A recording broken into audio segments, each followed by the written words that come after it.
Good morning, good morning, good morning to all of you. Happy Saturday morning. I hope that all is well with you. Hope that you are having a great Saturday morning. And thank you for being here with me. We have a lot to cover today on Podcasters Live Academy. I am your host, Steve Worthy, your podcast coach as well. We got quite a few things that we are going to be talking about that are really near and dear to my heart, and a couple things that you may want to think about as you kind of go down this journey of being a podcaster who's thinking about live streaming, or a live streamer who's thinking about podcasting. We do this every Saturday morning, try to do this every Saturday morning, so that way we can give you some of the best tips and techniques, and also things about gear that will help you along your journey as well. So, all right. Who's in the audience today? We have, of course, she's always heckling me. Happy Saturday. I definitely have gas. I can't wait to hear your tips. The countdown is on. That's the countdown is on. That's the countdown is on. That's her little plug once again, because she hates countdown timers. But that's okay. I really like countdown timers. All right. I am going to get right into the meat of everything. But before that, of course, if you like any of our gear, any of our Podcasters Live gear, you can, of course, go to pressandsew.com/podcasters live to grab any of that gear. Welcome to all of you who are listening to this and looking at this on LinkedIn as well. We have a group that you can join over on LinkedIn. So thank you for being here. Facebook group is thriving.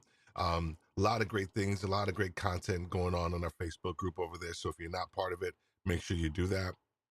And we are gradually increasing our subscribers over at our YouTube page. So if you are not part of our subscribers list over in the YouTube, I ask that you go ahead and go over there, click that subscribe button, and also that bell notification, so that way you can receive alerts about everything that we have going on. And here's why: we got a lot of stuff planned.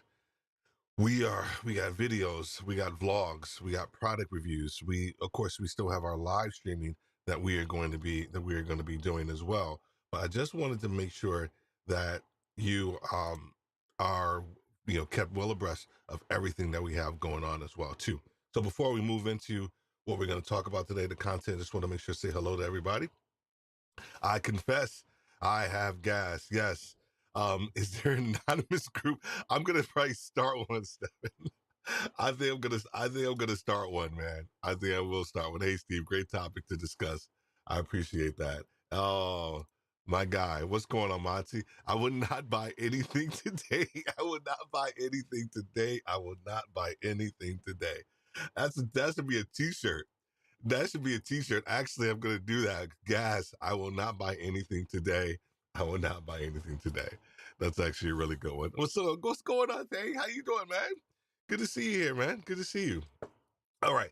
So, what we're going to be talking about today? What we're going to be talking about today? So, what caught my ear this week?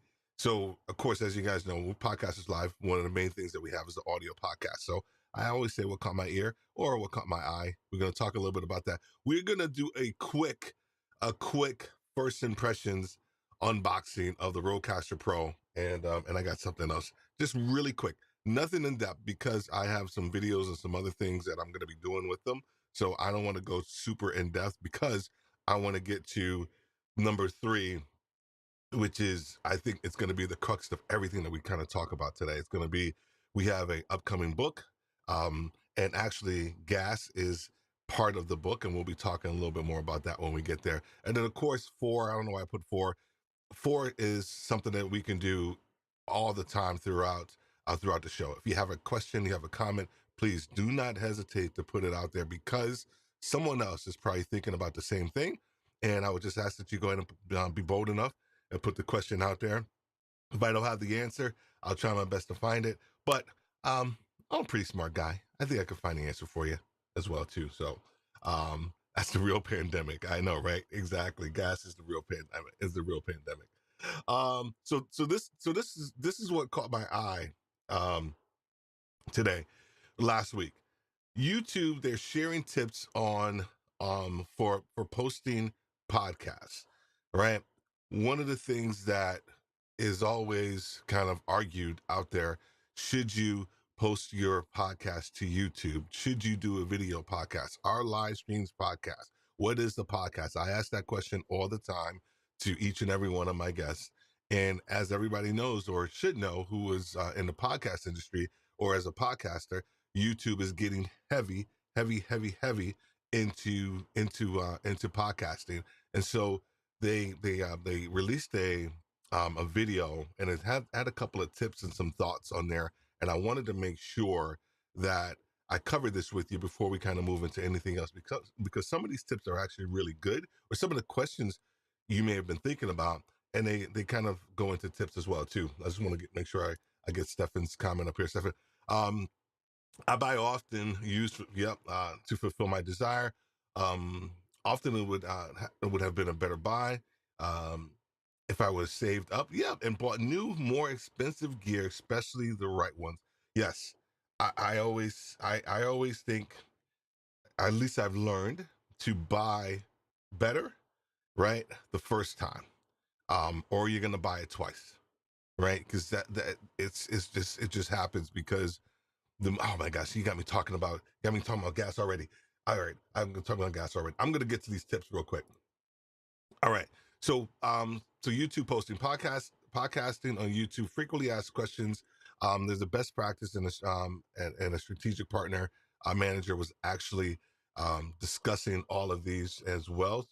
So there are 4 different things I want to go over really quickly, and so we're going to talk about each and every one of these. If you have a question or thought as I go through each one of these, please make sure, go ahead and put it out there, because once again, it may not just be a question for me, but it may be a question that someone else is out there thinking about as well too. All right.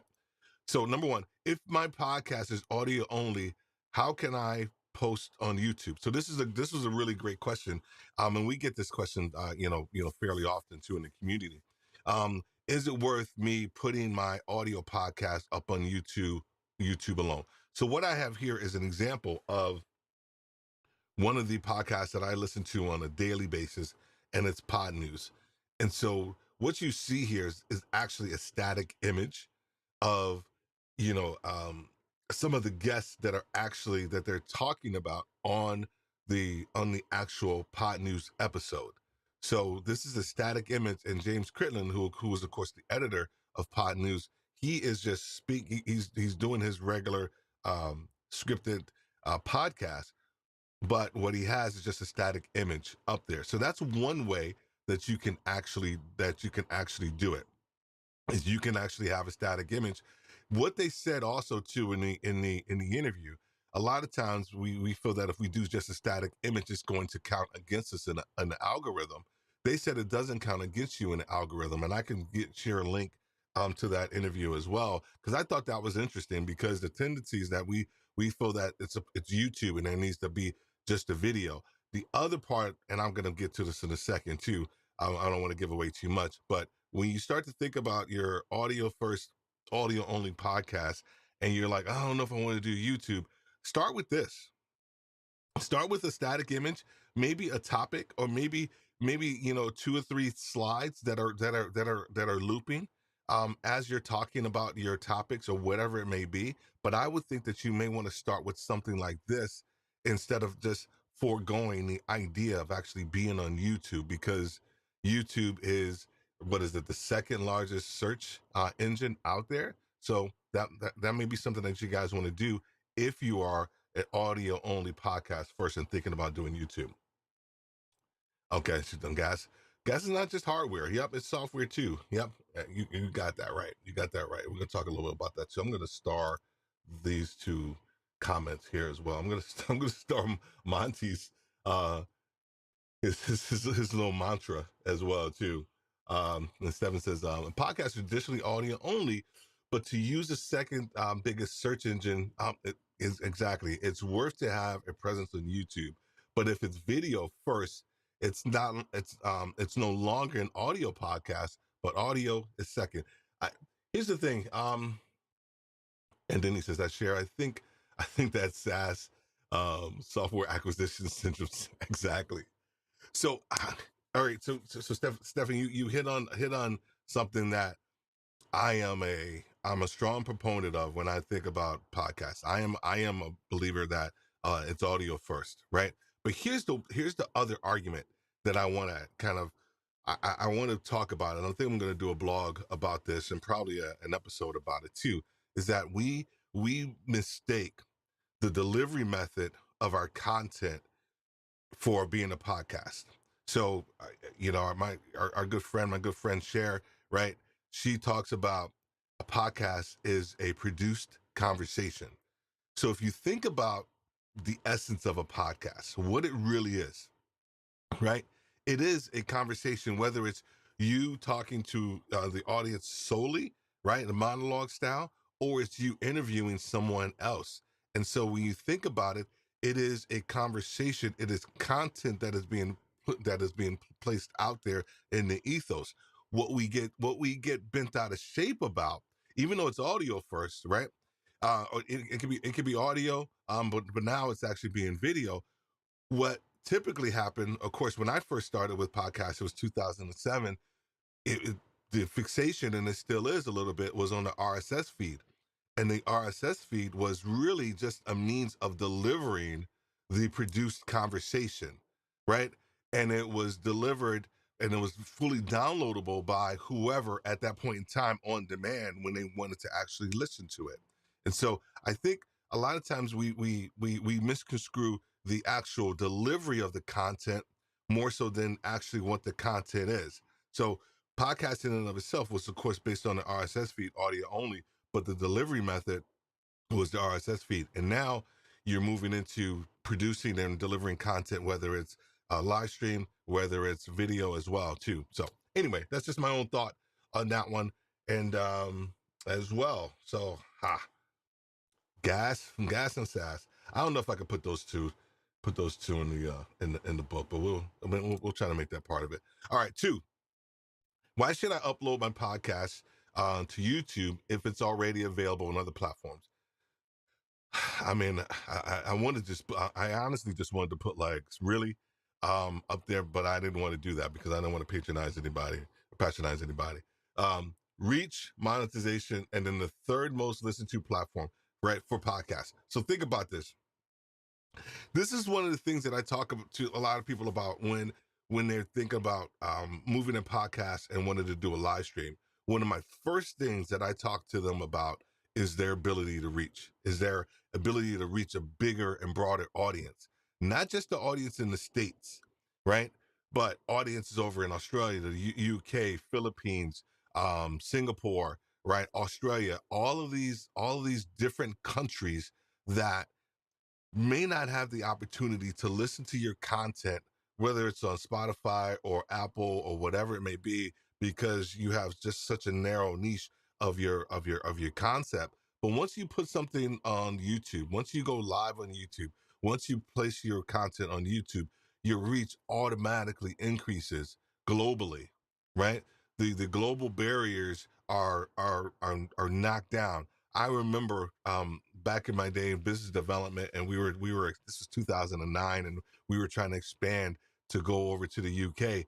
I had to bring in like all these different advisors to help us understand all the different rules over in the UK and Dubai. All these different people to kind of this collective mindset to help us kind of launch these new initiatives over there. Nowadays, you don't really especially from a content creation standpoint, you don't need all of that.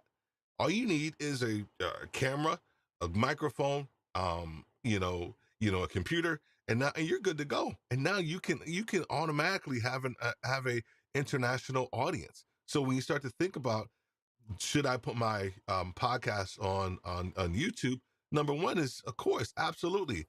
And then the second one is monetization. So if you're, and I'm going to talk about this here in a second. I think it's the YouTube partner program. If you're part of that, we're not there yet, but hopefully we'll get there. One of these days. That's not our big our big goal. We have bigger things than that. But if you're thinking about monetization, right, and if your channel is already monetized, now being able to put more and more content from a podcast standpoint out there actually helps you from a monetization standpoint. And I got one more piece that I'll talk about here in a second around monetization, and that's going to be coming up probably I think in number 3 or 4 too. And then YouTube is the third most listened to platform for podcasts. Get that. Understand that. Of course, the first two, Spotify and Apple, right? But YouTube is now the third most listened to platform for podcasts. I had James Critland on several months ago, and my first question, of course, to him was what is a podcast? And he started talking about we started talking about RSS feeds, but then he went into this idea that if I ask somebody, hey, what podcast do you listen to? Like I listen to Podcasters Live on YouTube. That I love that podcast, and he said, well, far be it for me to say that they haven't listened to a podcast. And so when you start to think about the concept of podcasting, the idea and the concepts are morphing into something completely different. And if you're not morphing with it, or if you're not kind of changing with it, then, if you want to stay in your traditional, mindset, then a lot of times you're going to be left behind. All right.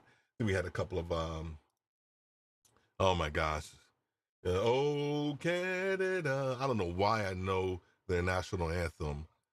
Um, there is a trend to recycle, repurpose text to audio. Yep.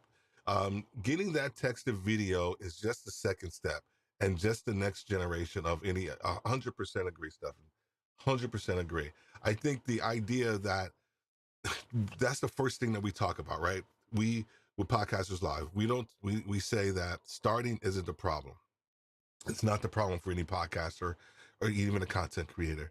The biggest problem is discoverability, period. Right? Everybody puts their stuff out there, and they have that old mindset of like building and they will come. It is not the case anymore. There's too much noise out there. There are too many people out there probably almost saying the same thing that you are, not quite, right? And so how do you actually cut through that noise. And part of that is consistency. And we often say that consistency builds your community. And so if you're consistently uploading with repurposed content and consistent content, then guess what? You're going to be able to cut through the noise with that consistency, and your community is going to be building itself. So, the main issue is the transformation of written text to spoken audio. That's a whole new ball game, and not only text to speak. And don't get me started about translation. 100%, 100%, 100%. All right, Germany. And what's the other flag? I can't make out the other flag. Stefan. I know that's the Germany flag because I'm a big football. When I say football, I mean soccer. But I'm a big football fan, so I know all the international flags. In U.S. Podcasts, I get baked in Germany advertising as well as YouTube. That's already here. Okay. If you read Stefan and oh, okay, all right, okay. Oh, wow. All right, excellent. Well, we have to connect it, man. We have to connect. That's right. That is the European flag. That is the Europe. Yep. Okay. Yep. Exactly. That is the European flag as well. All right. Cool. All right. Let's go to number. Let's go to number 3. Um, if I'm in the YouTube partner program, can I monetize? Can I monetize my podcast? And the answer is yes. And let me 1 second. I got a text from my sister coming up, and it looked like there was an emergency. Apologize. This is real time. All right. No. Okay. She's fine. Everything's fine. All right. When you get those text messages from like because it's 9:00. And my sister, she's not an early bird, so getting a text from her, it was just like a good luck thing. She just wanted to text me anyway. All right, cool. If I'm in the YouTube partner program, can I monetize my podcast content? Yes, you can. Yes, you can. And I think that's one of the things that you have to realize, that that's going to be a massive part of when you start to think about placing your content up there, is that if you can monetize it or not. Once again, the consistency and the value that you bring in your content is going to be, I guess, the telltale sign whether or not if you're going to be able to monetize your content over time as well too. All right. What are you spewing? What are you spewing? All right. And then the last one, and who's this? What's going on, Ash? I am good, sir. Good to have you here. And then number 4, should you include video ads in your podcast? So those of you who know me, I am a massive fan of Colin and Samir. And the reason this is just a little video clip of one of their video podcasts. I also subscribe, of course, to their audio podcast, and it's very similar to what you see here. And when they actually do their video podcast, they actually, of course, actually, I just said actually like 3 times. There you go, Cher. Cher said I said actually too much, so I caught myself. So what they do is that they, of course, infuse their sponsors into their content. Here's the one thing about YouTubers that YouTubers have over podcasters, and I'm just going to say this because it's the truth, that seasoned YouTubers, those who are actually doing really well, they know how to tell a story. They know how to tell a story. They, of course, have an audience, right? But one of the things that they do really well is have the ability to tell a story. And when they tell that story, they're able to weave in their sponsored products, whatever it may be, into their video. And so from a podcasting standpoint, we are used to doing what we call host read ads, right? So if I'm doing a sponsorship for Starbucks, part of that host read ad is, hey, have you gone to Starbucks yet? They have a grande vanilla, iced latte that's amazing. If you go there and use code, Stevie G, you'll get 20% off. So make sure you go in and go to Starbucks.com or go to the Starbucks or whatever it may be. So host read ads are what we do within the podcasting world. When we start to think about placing your video up there, how are you going to kind of do that and transition your podcast host read ad to actually placing it on video? So you can do that a couple of different ways. You can actually do a quick video clip yourself and then infuse that into your run a show when you actually do your podcast. You can um, you can use the lower thirds, of course, within your run a show for your sponsors, so that way they can still be seen. That you can still talk about your sponsors that are going to be down below as well. So there's a couple of different ways that you can infuse a video ad into your live stream or into your video that you actually are going to be placing up there. So, all right. Any questions? Are you guys following me with that? Let me know if you're following that. Oh, that was an emergency. Yes, exactly. All right, stuff. Some podcasts I watch exclusively on YouTube, like Banjo. I gotta look at those guys. I gotta follow those. School of Podcasting. School of Podcasting. He comes on around 10:30 if I'm not mistaken, right? I look at Dave Jackson as well. It comes around 10:30. Ask the Podcast Coach, right? Especially with live chat, but 98% is audio only. And here's the thing, right? This is why I think a couple of weeks ago, and I came back from Podfest, and I did a kind of quick download from Podfest, and I talked a little bit about some of the lessons learned. And one of the lessons learned that I had was that podcasting isn't going anywhere. Audio podcasting isn't going anywhere. It just isn't. As much as we think, right? What was it? Um, Clubhouse, Twitter Spaces, right? LinkedIn Audio, all these different other smaller platforms. We've all felt that they were supposed to be podcast killers, and they're not. So the audio first piece of podcasting, honestly, it's not going anywhere.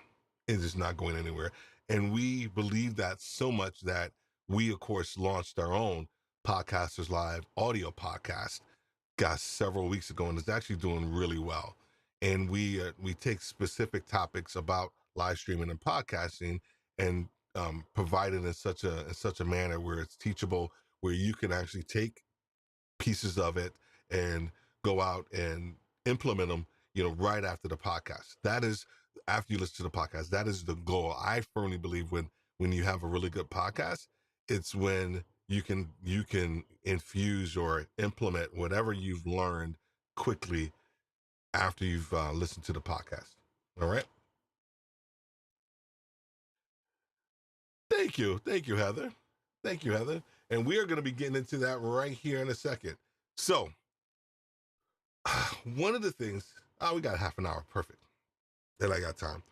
One of the things that I've always wanted to do. I am a massive book reader, so if you guys can't see it now because I moved all the books down to the bottom. But if you were to go in the closets or anywhere where I live, you will find tons and tons of books, tons and tons of books. And one of the things that I had on my bucket list and things to do was to actually write a book. And I had started, I had stopped.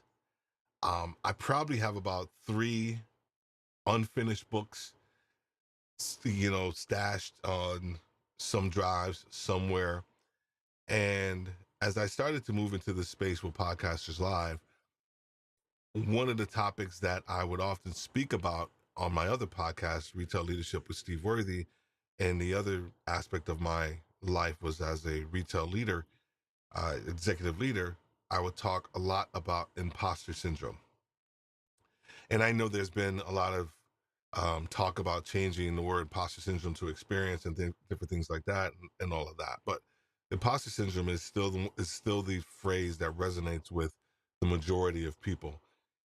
However, what I wanted to do was to present this concept and idea in the context of being a podcaster or a content creator. And so we created a book, and it's called How to Beat Imposter Syndrome.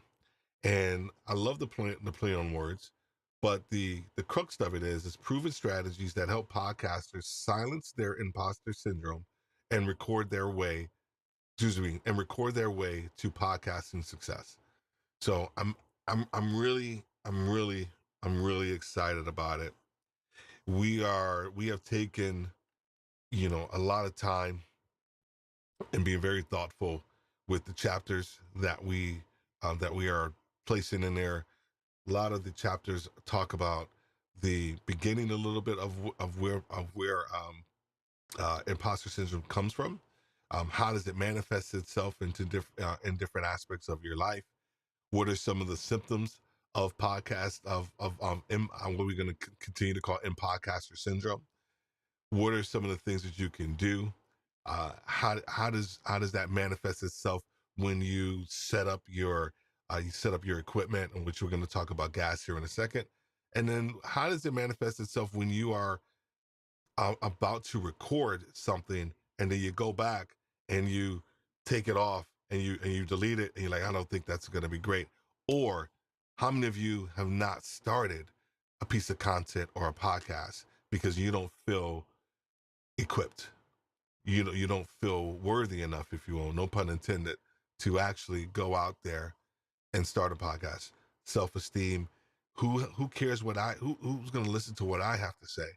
All those different aspects of your life, all those different aspects that kind of culminate into who you are, those are some of the things that could potentially holding you back. And so we are focused in on helping you to beat imposter syndrome through understanding some strategies so that you can silence the imposter syndrome and record your way to podcasting success. So we're looking around the end of August for it to be out.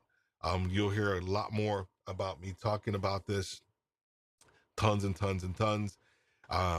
One of the things that we put into the book, and I'm so stoked that we did. I'm so stoked that we did, because when you think about gas, gear acquisition syndrome, gear acquisition syndrome. Um, Hold on for a second. I'll open real quick. Let me. I have to get. Oh, I want to say this real quick. I want to get back to the. Okay, very cool. Love the title. All right, Stefan would have some suggestions for the cover page. All right, excellent. Um, the final cover draft looks so good. I'm super proud of you. Thanks, Cher. I appreciate that. I appreciate it. So, got a couple of things that we're finalizing with the cover page and some of the other pieces in the back page and all of that stuff. But so more important is going to be the content that we put in there. Speaking of the content, gear acquisition syndrome. We really looked at this, and we positioned it as a symptom, if you will, of almost in podcaster syndrome, because the tendency is that a lot of times we will fail to put something out, and we will hide behind the gear. We will hide behind the fact that we don't have the right gear, or we don't have enough gear, or this gear is outdated. And so we will tend to get into this mode of gear acquisition syndrome sometimes, not all the time, not all the time, as a as a um as a veil for us not starting, or for a veil for us not putting out the level of content that we need. So there are 7 steps to this gear acquisition syndrome. The reason I wanted to bring this up is because last week I did an unboxing last week, and it was some pretty substantial stuff that I unboxed. And after I did the unboxing, I felt not bad, but I felt that a lot of times when you do an unboxing, I want to make sure that people understand that the reason we do the unboxing is to show and share some of the gear that we are using or will be using in our setup, because it's part of our job. It's part of my job as host of Podcasters Live, as host of Retail Leadership with Steve Worthy. Right, the gear and things that I use play a massive role within the quality of the content that we put out there. And so for us, it's more along the lines of representing and placing it out there for everybody to kind of see. And having said that, I did want to do a quick, we're going to get into gas, I promise. I did want to do a quick, like brief unboxing of a couple of things. So this right here, and I'm going to be doing a video about this. So thank you for YOLO Box for sending this over to me. And this is a YOLO Box Mini. And what it is it's a monitor, but it's actually a little bit more than a monitor. This allows you to, and this will allow me to go live from anywhere, whether I'm at the airport, whether I'm out in the park, I'm in the car, or whatever it may be. I know you can go live with your phone. I know you can go, you can do all of that. But this monitor just allows you to actually ramp up kind of a little bit of the professionalism associated with your podcast. There's lower thirds, all these different things that you can actually do with this. And so I am going to be doing a video on this one shortly. And so I'm not going to turn it on, not going to do any of that stuff. Just wanted to kind of tease you a little bit and let you know that something like that is going to be coming. And we're going to be talking a little bit about that as well. So that is the YOLO Box Mini that we have. And let me see if I can get some comments real quick. Gear Exorcism says, don't believe that buying more expensive gears makes your podcast, oh my gosh, and gets you started, except you have totally crappy. Yes, thank you. Oh my gosh, dude, you 100%. There should be a trigger warning before unboxing videos. I'm trying to read it. I gotta stop laughing so that you can stop watching if you have gas. Exactly. Right. I guess I should have put a warning sign up here right now for this. So, all right. So here is. I don't care. I'm gonna preface this. I am going to literally preface this real quick. Yes, I do have the new Rodecaster Pro 2, which is awesome. However, I sold my first Rodecaster so that I can actually purchase this.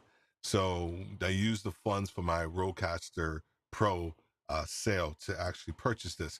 So I don't know if it doesn't mean I have gas or not. But one of the things that I do recommend is that if you do have gear that may be antiquated for your use case, and if you can sell it to get some money, then bless somebody else with it so that they can utilize it, then go ahead and do that. So I just wanted to preface this. It's not a warning sign that like Stefan wanted, but there you go. I used, oh my gosh, how do you open this puppy? Oh, okay. I'm gonna do this way because I got something here. Now I used the first Rodecaster Pro ad nauseum, and I actually really enjoyed it. I really enjoyed the first one, and I actually used it how it was supposed to be used as well. So this is light. This is light compared to the first one. All right, I'm just gonna set the box down here. I'm not gonna, like I said, I'm just gonna do a quick one because I want to get the gas. I want to get the gas. This is, oh dude, this is oh, this is actually pretty dope. Oh wow. The volume knobs up here feel a lot different than the other ones. Hey, quick question. Here's a question I have for you guys out here in the audience. You guys are listening, whether it's live or on a replay, and I want to ask you this question. because everybody and their mama, right, has been doing a unboxing and review of the Rodecaster Pro. What's something, what's something that you want to see from a video standpoint about the Rodecaster Pro that is not out there, or someone hasn't done yet, or something that's a little bit more in depth? Because one of the things that we are really focused in on, uh, one of the things that we are really focused in on as we create video reviews for products is that we want to tackle and problems for for the audience. We also wanted to talk about use case for the actual product, because the tendency is that, oh my gosh, it's nice and shiny, but it doesn't really talk about the use case for you who are out there in the audience. So just want to actually I just want to actually ask that question out there. So if you have any thoughts, please make sure you go ahead and leave it in the comments as well too. So yeah, I'm going to be doing a full review of this puppy. But if there's something very specific that you guys want to learn, this is the coolest part. I think this is one of the coolest parts. This Visa mount, the opportunity. Let me see if I can. Yeah, the opportunity to have a Visa mount attached directly to this, because the tendency was that I think for all of us who had the Rodecaster One was that you had to get a laptop stand and slide it there and make sure that it didn't fall. But there's also the opportunity for you to put, I'm not particularly sure what, it's 3/8 inch, 3/8 inch thread, so you can like put this on, whether it's directly on an arm, that's off your desk, or it could be, a stand or something like that. They actually have thought about that process as well too. So I think, other than all of this stuff, which is super cool and dope, I think just having the ability to mount this somewhere, that's, I think it's going to be actually a little bit more secure than just a laptop stand. Then I think that's one of the major pieces of it too. So all right, cool. Alrighty, and all right, I'm gonna keep this right here for now. All right, so let's do this. Let's do this. Let me just make sure I'm going through all the comments before we get. Gas is not gonna take that long. Share. Yes, that's his humble. Really. Exactly. Go ahead, Stefan. Yeah. Yes. A Visa mount. Okay. Yeah. I just thought, I actually really like it. I think it's actually gonna be cool. Stefano, really? Grabbing my second device now. I already have some WAs, VSTs, so I can add them to my collection. All righty, cool. So let's do this. Gas. The first phase, dissatisfaction. I'm gonna keep that right here. There was a time when you loved everything about your Rodecaster Pro or your Rode mic. This was like the perfect finish, the way it made your voice sound, all those different things. So these are the stages of gas. So hopefully you will get something out of this as you start to think about your products. You start to think about your gear, and you start to become disenchanted with it, and you're like, oh well, maybe it's not that great, but it honestly, it was great. It was great, when you purchased it, right? It was amazing when you purchased it, right? It was the best thing since sliced bread when you purchased it. Now, if your skill sets have increased, then in your ability to produce content like that's actually going to be making money for you, then you know what, the dissatisfaction can kind of come into play, and I understand that. But dissatisfaction is stage one. So you got to think about that when you think about your current pieces of gear, dissatisfaction. And then we say, Stefan, dissatisfaction is sometimes rooted in a lack of how to use it properly, man. I wish I had my Rodecaster Pro connected. I would be like, 100%, 100%. The tendency when we get dissatisfied a lot of times is because we haven't put the requisite time into understanding what it can actually do for us, right? Diana Gladney, love her to death, right? She was the one who turned me on to my first camera and got me with my Sony. This is the first live stream camera up here that I still have. It's a Sony A5100 that I use for this top down shot. This is it's been an amazing camera for me. I was able to learn everything I needed about it, and it served its purpose. And then I wanted something else. But if you are not taking the time to learn your gear, yes, of course you can become dissatisfied with it because you haven't taken the time to mess with it. Desire. You've seen the mic you want, and it's embedded in your brain like like a want. It's a splinter. So, how many of you?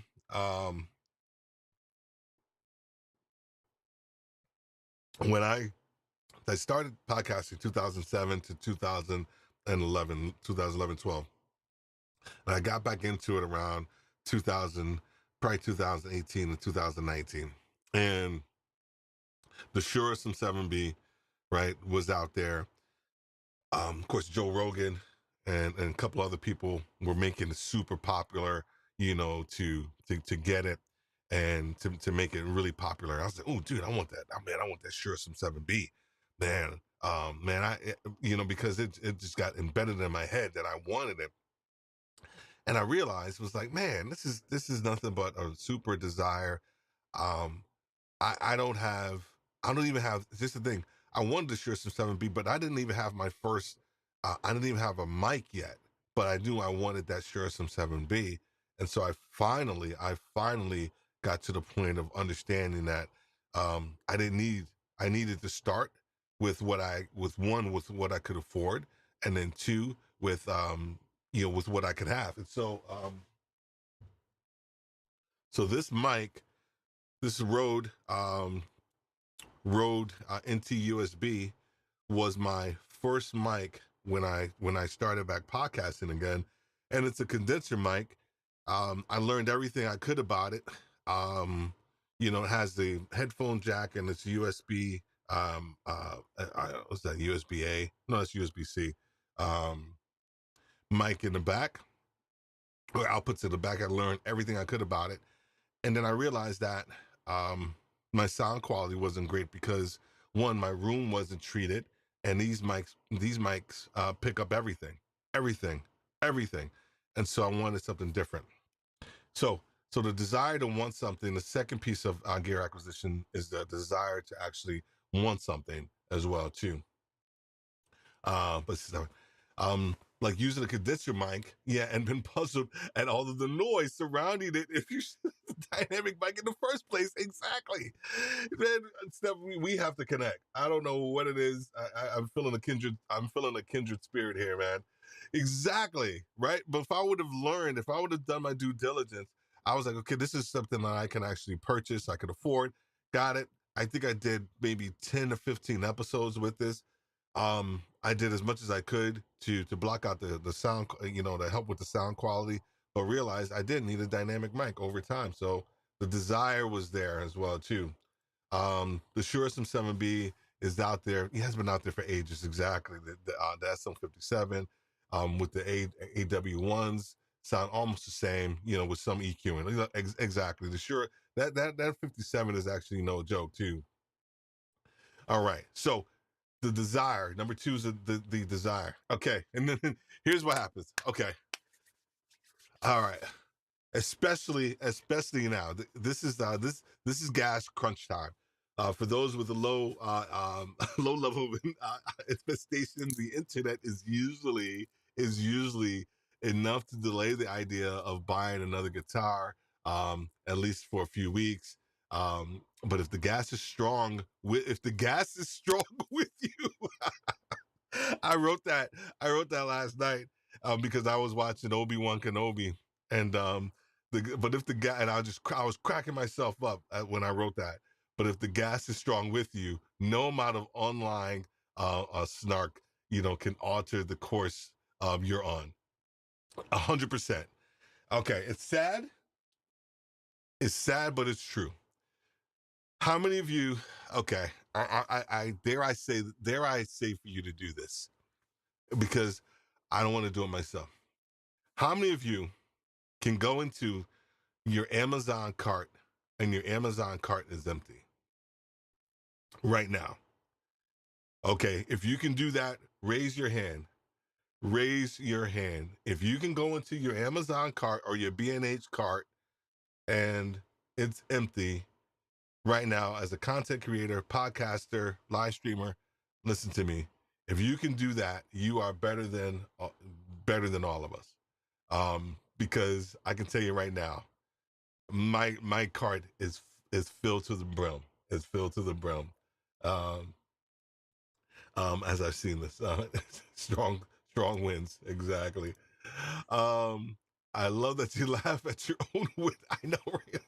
I know. Yeah, Cher says she cannot. Right. So the research,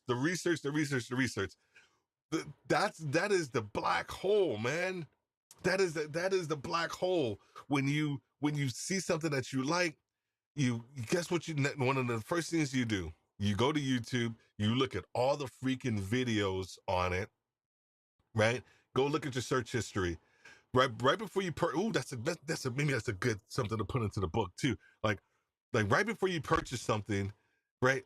Or right after you purchase something, maybe go back and look at your history in YouTube. And I bet you, I don't have, this is super anecdotal, that you will see a correlation between the stuff that you've researched on YouTube and the purchases that you've made, or even your search history, whether it's at B&H or online or whatever it is. I bet you there's a massive correlation. I know there's a massive correlation because I'm speaking to myself and I'm speaking to other content creators who go out there and do the same thing that I do. Okay, so the research is the third piece that you got to be aware of. When you start to spend an inordinate amount of time researching a product or idea, a piece of kit, yo, you are 2 steps away. You are 2 steps away from this. Oh, purchase. I didn't add a picture. I didn't add my lovely face here. There we go. You are not that far away from actually purchasing it, right? You're just not. And I think the tendency is that we try to fool ourselves. We try to fool ourselves into thinking that we got this, and we don't.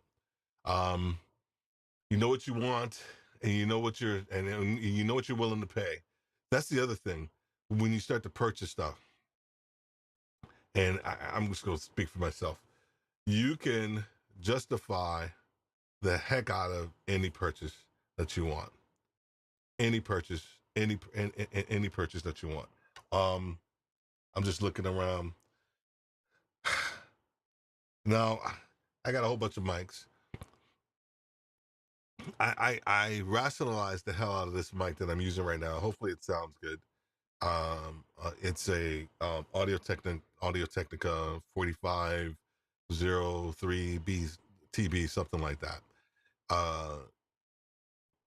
I researched the heck out of this mic because I also have a Sennheiser MKE 600 that I have a shotgun mic, right? It's a little longer. I researched the heck out of this thing, and it was pretty pricey, and I bought it anyway because I realized that I was going to start making more videos, and I wanted to have more hands-free. Like, so right now, even the last couple of these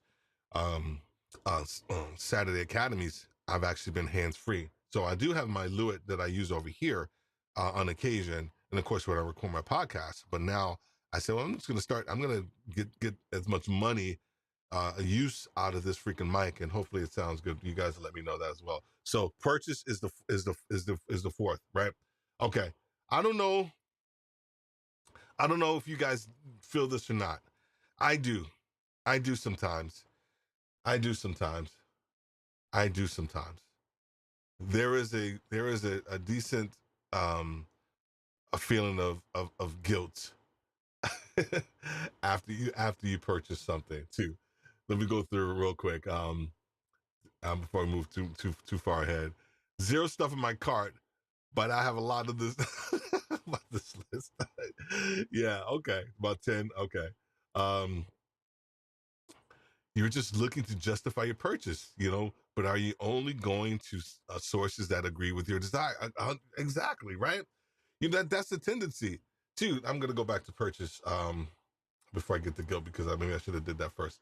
Uh, right? Because you, if you don't have somebody that could tell you, like Sherry could tell me to my face, dude, like you don't need it.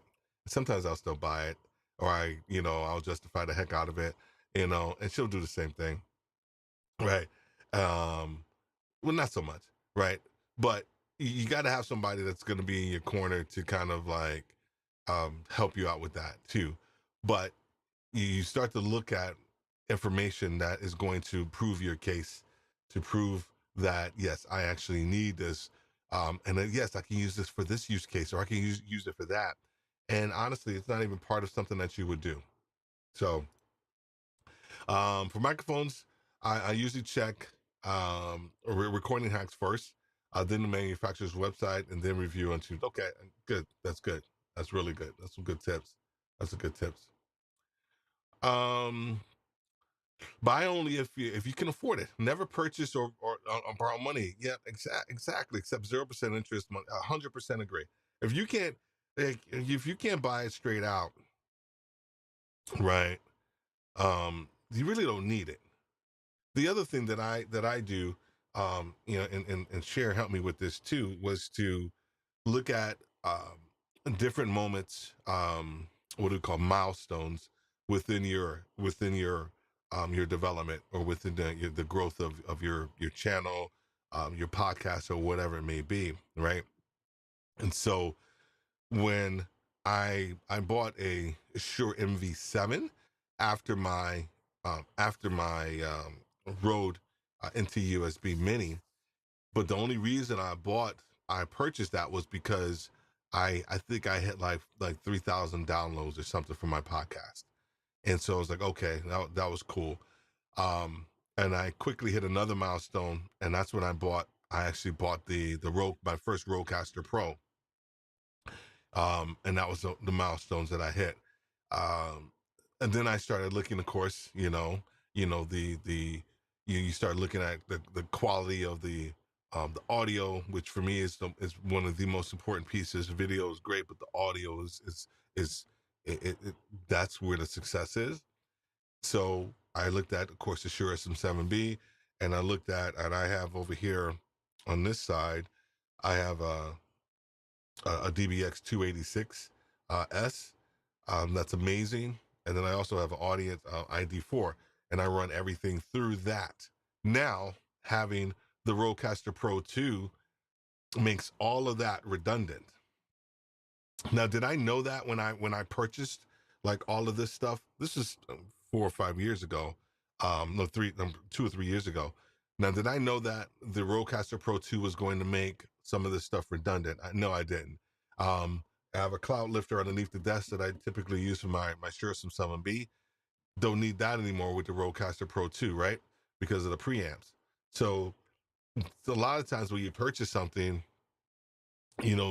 over time it can become redundant, but I'm not giving that away. I'm not selling those two, because I do want to have a second setup where I'm actually just recording podcasts, and I'm going to keep both of these, and I'm going to keep utilize them, because I actually like the sound quality, and I'll probably just use the Rodecaster Pro for live streaming, and maybe some other things that I'm going to be doing, down the line. Anyway, all right, let's get on it.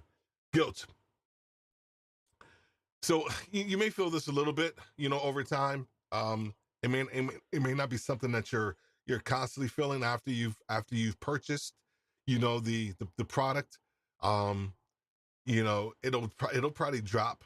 The level of guilt will probably drop over time as you start to use it.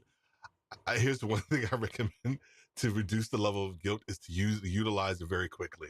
Once you purchase it, you use it quickly. If you don't use it quickly, then it'll start to sit there, and you start to look at it. You're like, oh dang, man, I spent all this money on that, and I'm not even using it. Well, there you go. Whether or not, maybe you shouldn't have purchased it, right? Okay, and I'm gonna tell on myself, but I I did unboxing last week, and One of the things that I unboxed was the Apple Studio. The Apple Studio. Uh, guess how many times? I'm just gonna put it out there, and you can ask me. Um, now, yeah, now you have second studio clip. Guess how many times I actually purchased the Apple Studio, and then canceled it. Just put it in the comments. Put it in there, um, because initially I felt this like, oh my gosh, I really wanted it. Future proofing my studio and the functionality, all these different things, and I was just like, oh man, this is gonna be cool. And I put it in the cart, purchased it right before it was due. You know, um, I canceled it, canceled it. Okay, Sherry, you're close. You're close. You're close. You're close. Um, Sometimes, so I guess you feel guilty sometimes. Yeah, now I have second studio. Yeah, exactly.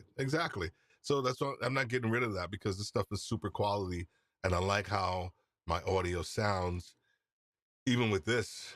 Right? Hopefully it sounds decent. I've recorded several videos with this, and haven't had any complaints. So I appreciate that. Sale and promotions of bundle deals are dangerous if you have gas, right? Of course, on eBay. I actually really don't buy a lot of stuff on eBay, man. I bought stuff because I thought would never get the pennies instead of the dollars, right? You know what? So eBay, I don't buy gear on eBay, and I'll buy like ancillary stuff, like if I need a mic, um you know uh your mic protector. I don't know, not mic protector. What do you call these things? You know what I'm talking about? Like these little things, right? If I need these, I'll go to eBay. Um, I don't buy my gear. I just haven't. I haven't pulled the trigger with eBay with gear. Um, just don't. I don't trust. I don't trust it for some reason. So I haven't used it. Nothing against eBay. I bought tons of stuff from eBay, but I just haven't bought any gear from eBay as well too. All right. So any more guesses around how many times I purchased the Apple Studio and then canceled it, and then finally purchased it, and I have it, and I have it, and I'm awaiting until I move to set the puppy up, because I'm just waiting, because I can use it now, but I'm going to wait to my next move, which is coming up here shortly. Uh, I'll wait till the end to tell you guys. All right, acceptance. It could be hours, days, or even weeks, if you're particularly unlucky, but the guilt will lift, and you'll accept it. You're like, okay, which is exactly how I feel about my Apple Studio. I feel good now. Um, I'm actually looking forward to utilizing it, and I'm looking forward to putting it to work. For everything that I'm going to be doing and we're going to be doing in the future. Utilizing that puppy and using it to its fullest capacity. So number 6 is acceptance. Um, what what do you think number 7 is? What do you think? What do you think number 7 is? Whether you're live or here on the replay, what do you think number 7 is? Because it's actually pretty funny. It's actually really funny.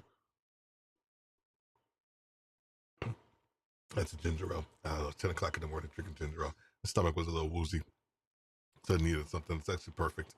What do you think number 7 is? So I'll go back through real quick before we get to 7.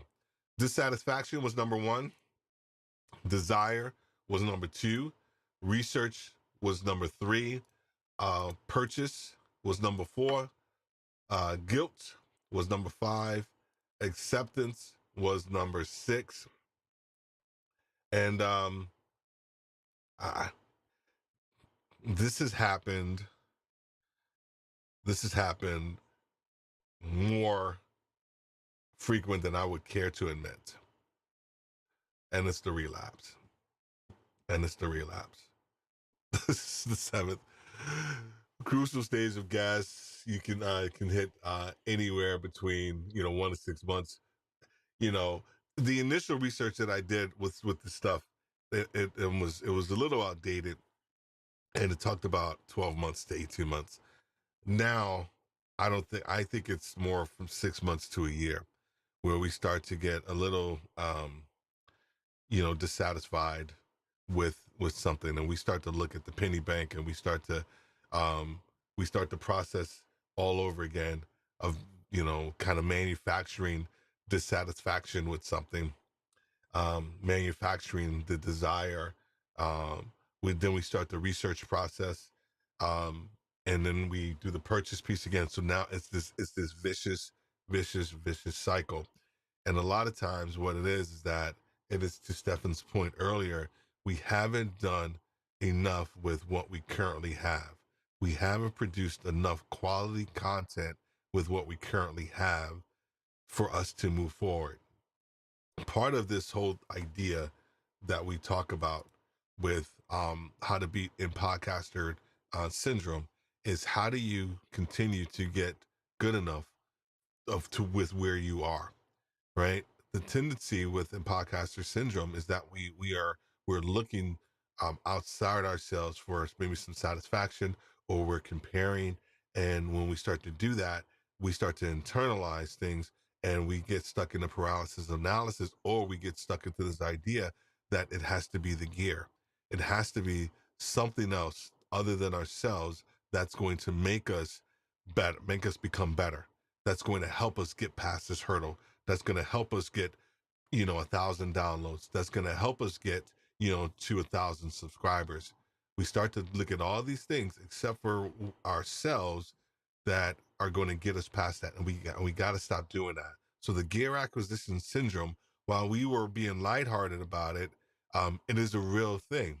It is a real thing, and it has, I firmly believe, for part of my content creation career, has stifled me from actually creating with what I currently have, and just saying that I need this new camera, I need this lens. So you have to move past the idea that it's the gear. It's not the gear, not the gear. All right. So to answer the question, it was 5 times. 5 times that I purchased the Apple Studio, and when it first came out, talked to a couple other buddies. They got theirs. Then, one or two other times, and then the last time that I bought it, I canceled it, and then probably about 2 days later, I went and I purchased it. Maybe no, not 2 days later, probably 3 or 4 days later. Anyway, so gear acquisition syndrome is a real thing, people. Um, I really hope that you were able to get some really good content and some thoughts and some perspective out of today. One of the things that we always want to do is that it is called Podcasters Live Academy, is that we want to teach, we want to give you things that you probably wouldn't normally receive from another live stream, not from our live streams, but that's out there. Um, Things for you to think about as you grow in your journey as a podcaster, as a content creator, things that you can add to your toolbox, things that you can actually sharpen that are already currently in your toolbox. And as we learned with gear acquisition syndrome, it's a slippery slope for us to go from the idea of manufacturing dissatisfaction with something, to us purchasing it, to us feeling guilty, to us relapping and going back through that entire process again. Last piece I'll leave you with: if you haven't placed your podcast on YouTube, you're missing a boat. You're missing the ability to be discovered. You're missing the ability for people to internationally listen to your content. So I will not hesitate. If there's one thing that I would actually have you do, if you have a current audio only podcast, is go ahead and start uploading that podcast to YouTube today. If you're looking at this on a replay, you have any questions, any thoughts, or anything, please do not hesitate. Put it in the comments. You can pause and look at this, ask us any type of questions, and we will make sure that we get back to you. All right. Enjoy enjoy the rest of your Saturday. Have a great day, and God bless.